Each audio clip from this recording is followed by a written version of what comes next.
mwena mukube ndulu mulwasira mbazinzeku kabiri lubaire mwena mwendage kuba omuno kadikido nagutyaimemu afumvuwe ko bayise bantu gabula natyo kowokuna nze ya festival kurechi ninze gasemba ate ninze makoma isentebe owavubuka mu kingdom ya Busoga ate walalawo baba yasima yamba obuvunaanyizibwa okuyanta ku lukalala only tekateka amatikira n'endala era nga ninze ndi kumavubuka ne stations za Busoga Panadona Uganda Musedopri nga abavubuka twetesetese nga tuli kujja kuba n'ebintu bingi bye tuli kujja okola nga ife abavubuka ba Busoga nga ebisookerwaku tuli ku mobilizing abavubuka okuva mu nsonda edenda mu stations ed'endawulo nga nomuli abavubuka ba Busoga Kingdom Youth Council okuva ku mitendera gya ku byalo ku miruka ku magoloza ku district ku chiefdoms paka ku regional level era wenawo tuli mobilizing abaisuka bona okuva mu institutions ed'endawulo mu universities institutions n'amasomero then tunaba tuviirawo tuli mobilizing abavubuka abanabyabufuzi bona baidi batwegaite okuva ku mitendera ed'endawulo mu district da Busoga 12 mu structures bebalina bona n'abantu babuliido abavubuka babenga baida madagoza babamesera nkibazinga wa Busoga ate era wena tutulese abavubuka aba religious leaders amadini ag'endawulo bano kuli abasepenekede okuli abalokole okuli abalokole banuwa okuli ba Anglican Church n'okuli n'abasiraamu bona tubakunge ababenga bakwida ku 13 onakulira kwa lwamukaaga tubeeku n'ebintu bingi tunakola nga tunatugayise amaani okubanga twandiza baba ise bantu kyabazinga wa Busoga tujja kutandikawo okubanga tubani kyabazinga week mu coronation week eno tujja kukola mu bintu kamaala ng'ekisooka kusinziira ku mulamwa gwa baba ogw'omukuzi guno ogw'ekumi n'omulala guli nti malaria free Busoga for generation to come. Tuli kulwanisa omusuudo ogw'ensiri ebiseera ebikwidde by'omu maiso nga owazira musuuda gw'ensiri. So tuli basaala eno nga ife abaisuka tukujaaja mu community oba mu byalo gye tuviira tusomese abavubuka engeri gye basobola okwebala mu musuudo ogw'ensiri. Aye tujja somesa abavubuka bonka aba tujja somesa community n'abantu bona ab'ekyalo okubasomesa okwewala omusuudo ogw'ensiri. Then ekyokubiri bwe tunaba tumaze olunaku olw'enkyo tukujaaja tukole sanitation. Omala era agenda olagali mu kibuga ky'Idinda Jinja district nga okugeza nga Jinja Main Hospital okujaajayo tweye tusaawe tubenga tugabirayo n'abantu betunaba twagaineyo okutimba okulileetinga okuziyiza omusuudo ogw'ensiri Obusoga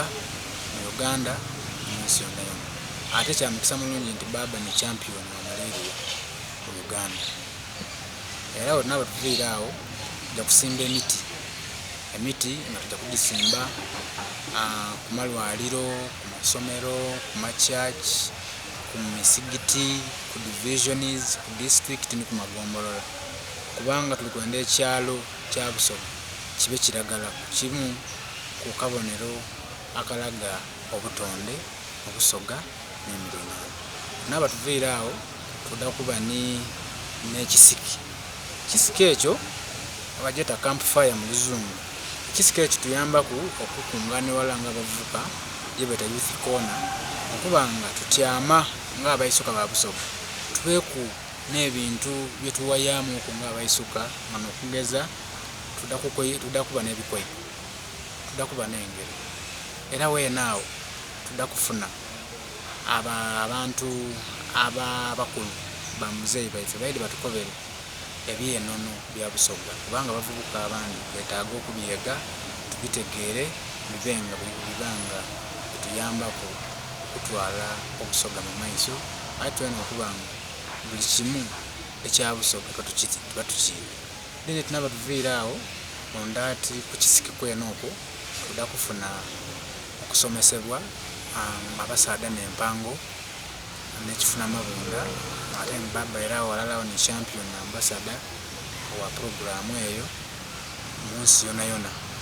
So tudda kubaako n'abantu abanatusomesa okuva mu Kyabazinga initiative okuba nga batukobera biki betusobola okukola okutuusa amawulire ku ground oba ku kyalo mu community life ebatuzaala oba yetuviire. So ene wiiki yona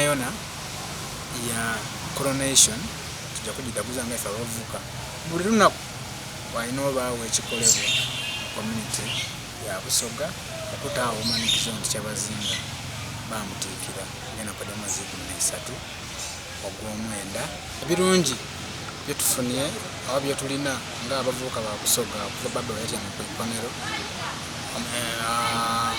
emyaka 11 bingi byetufunye nga ekisookerwako nti abavubuka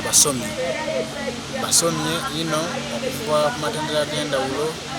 ate era Baba abaire musaala ino okuba nga atuwanirire kubanga wa Kyabazinga bwa Busoga tulina bursaries okuva ku mutendera gwa primary, secondary, university institutions, tulina amatendekero ge tulina n'omuvwangano nago okuba nga tukolera walala okutumbula Obusoga, okutumbula ebyensoma mu Busoga mu Uganda n'ensi yonna. Era abavubuka omukuziguno basomye ino amatendekero ag'endawulo ate ne course eg'endawulo. Then kyetusinze okufunamu nga ife abavubuka ba Busoga tubaire tweze kyebeeta culture. Era saawa eno ku mulembe gwa Baisa mu Kyabazinga ba Busoga abavubuka baife boona bategeere culture n'eki gezezaako era babanga n'omusaale waife yasiima yatuwa obuvunaanyizibwa tujje tusomese abantu culture abavubuka banaife okuva ku kyalo mu community yaife ebatuzaala ku magombolola ku chiefdoms paka ku regional level. Saawa eno buti abavubuka balina empisa, abavubuka baina culture kubanga omuntu yena alina empisa olina okuba ne culture. Culture amatalinga ebintu bingi okuba omuntu ow'empisa, omuntu alina value, omuntu alina ekinusi mu community nga tuwesiitaaza abantu. So omulembe guno ogwa Baba Isa mu Kyabazinga ba Busoga tubaire n'ebintu bingi byetufunyemu nga ife abavubuka kubanga emyaka egy'enuma tuyali council ya Busoga. Esaawa eno buti gino myaka 4 council ya Busoga eriwo, abavubuka balikola emirimu, abavubuka bali kusoma, abavubuka bali kujja basomesa abavubuka banaibwe mu community lwaki omuntu yandisomye, abavubuka bali kujja mu community basomesa nti ife abavubuka nifo tuwedagana amabondo g'engo tuli kusomesaganya okuba nga nife abavubuka otwawala amabondo okujja mu community okusomesa mugaso ki ogw'okusoma n'omuwala kumukubira ebyokubaira ng'akaali muki ng'akaali muto. Baba Isa Kyabazinga wa Busoga atuwaire platform eya okututa mu public okuba kubanga woba mu public ng'ate bakuwaire omukisa wajja wisomero wasoma birungi bingi byofuna connections. Baba atuwaire connection nze nviira Buyembe Budyoke okuva Budyoke eyo walamu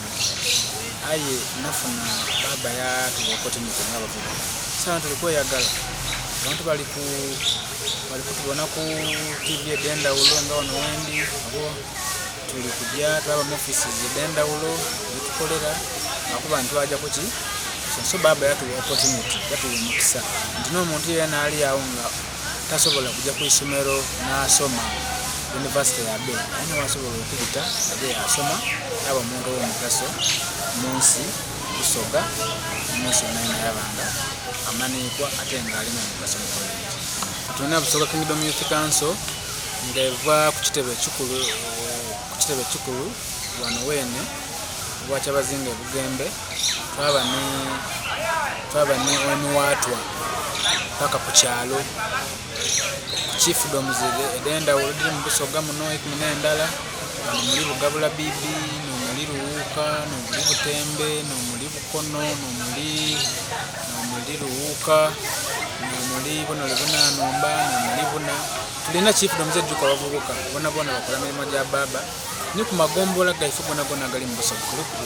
kansel abavubuka paka ku kyalo wetuba tulina ekintu kyetuteesiisa kitebe kikubwa ky'abazinga bwa Busoga kituuka paka ku ground kubanga tulina obukiiko sinasi tuba ku kyalo paka wano ku kitebe kikubwa ky'abazinga era nebazaino baba ky'abazinga bwa Busoga olw'okutuwa omukisa ate okutuwa platform okuweereza Busoga era abavubuka baliyo basanufu bavubuka bakwenda ino ate era abavubuka bali ku generation ye zeeyi otuwaire ekyokubonera ku kingi buli luvannyuma lwa myezi 8 wabaawo enkofiira ya baba ensirano kyabazinga Busoga so yatuzibula amaiso ku mulembe guno tukoze ebintu kamaala ino aye ng'abaire omuntu abaire omusaala okutuwanirira abaire baba kyabazinga Busoga era abavubuka bona nange akuva mu asaza ga baba kyabazinga ife kugondeko wokuna Bugabula Bibi Butembe chiefdom Buna Bunole Bunanumba Bukono Bukoli Busiki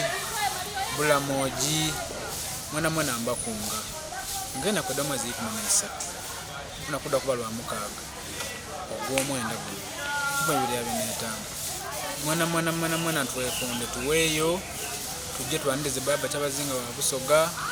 tujje tudaguze tujje tuseke nga ku mulembe guno Mugabula abavubuka mwana mbakunga nti banange mwede ku mukolo gwa baba kyabazinga wa Busoga ena kweda omwezi nga 13 tuweeyo tunatwena aye n'abaliisaawe n'abali kusobola ali mu masala agenda uleeyo wansi gonna banange mwede tukola emirimu gya baba kozi nga bwe mbakobeere tujja kuba na activities ed'endawulo era tutandise ku lw'ebbalaza tuli kuyonda Paris tuli kuyonda Kitebe wali jobo mukolo noide wajaba programs demba kobeire do kujja mu idinda mujinja meno spiro tweye naba tumaze okweya tubenga tubane ne okusoma kwa musudo gwensi so mbako nga mwana abavuka muide ate era n'abakoba nti banange mukolo baba yala bantu ife generation ate neife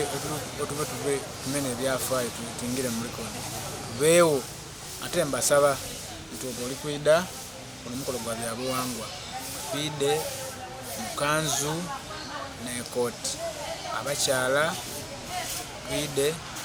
n'egomasi tumire omukolo era saba bavuka banange mutambala ngwede sitaza muntu kulina ku mirundi ebiri saba tuba bantu balungi abantu bawombeefu ono omukolo gwaife gwakweyagala saba buli muntu aide ku mukolo guno abe n'omusanufu okwandiza baba kyabazinga wa Busoga gawandyepo wokuna ate nga nisaabire